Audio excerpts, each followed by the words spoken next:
practice because of the quality of care that Matt's offering, and not only like doing Ortho-K and myopia control, but running a well-oiled machine, his practice, his staff, and what kind of experience he's giving the patient. And that is what I want to lead into your article that you wrote for us, because I think I really enjoyed reading it for many reasons, but one of the reasons, the biggest reasons, was because this is a moment about staff training, about becoming complacent in your Ortho-K practice, about something that I think a lot of people would consider kind of embarrassing to happen, that they wouldn't want to share. And so so give us a rough overview of what happened and why you decided to write the article. Yeah, let me put in context a little bit too. Like you had said earlier, we've been practicing Ortho-K in my office since 2001. So we've been at it, or 2002. So we've been at it, a few years now. And when I first started doing Ortho-K in my office, I was really aggressive with sharing with the staff, with educational stuff. So what happened is this. So I have a colleague of mine, Rob Garowitz, and he and I and Dr. Washevsky have a consulting business called Mission Myopia Control. And both Rob and I and Tom consult with other doctors to try to help them to get excited about myopia control and to build up their specialty practice. So I, a while back, had changed my answering machine message so that it had a really great myopia control message on it. So when you call, it says, "Welcome to Auburn Optical, Dr. Martin, Mid-Michigan's myopia control expert." I mean, it's got a nice explanation to it. So part of that whole process was that when Rob was consulting with one of his doctors, he said, "You need to call Dr. Martin's office and talk to his staff about myopia control so you can learn how a staff does a good job answering the phone." So this doctor called my office and got the two newest staff members. Now keep in mind that we don't change staff members a lot.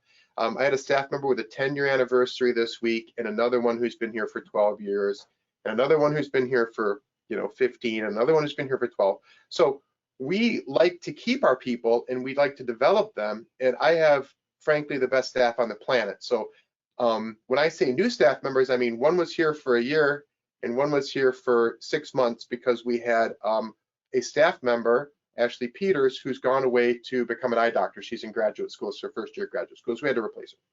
So he called on the day my two newest staff members were working, and they failed, to put not too fine a point on it. They didn't know how to answer the questions. They weren't able to explain the concepts of myopia control, and they deferred it to, "Why don't you come in, we'll do a consultation, it's no charge." I mean, they did some of the basic stuff, but they weren't able to really answer the question. So this, of course, was a real eye-opener for me. We've been doing this for a lot of years, and I just assumed wrongly that staff members would absorb the information just by being here.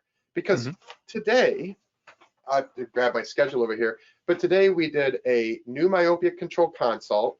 We saw myopia control Ortho-K follow-up this morning. We saw a 6-month one after lunch, and then we saw one in for a yearly follow-up program in the afternoon. So today we saw 4 Ortho-K patients and myopia control patients. And that's just an average day for our office, right? Some are 6-month follow-ups, some are yearly programs, some are new patients. I mean, we just kind of roll along, right? It's just a normal day. I assumed that everyone knew all there was to know about Ortho-K and myopia control because we see it every day. I was completely wrong. It was a real eye-opener for me. So that raised the question to me, what have I been doing wrong to not give my staff the tools they needed to explain what we do here and why we're a special office? So that was kind of the progenitor, the origin story, if you will, for the article. It was a real eye-opener for me to kind of fall off my face, because it's not my staff's fault. My staff's amazing. I never taught them. I just assumed that they would know through absorption, and that's not fair to them.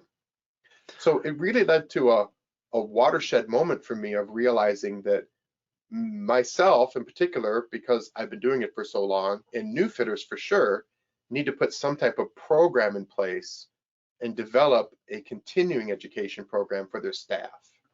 Gotcha. So what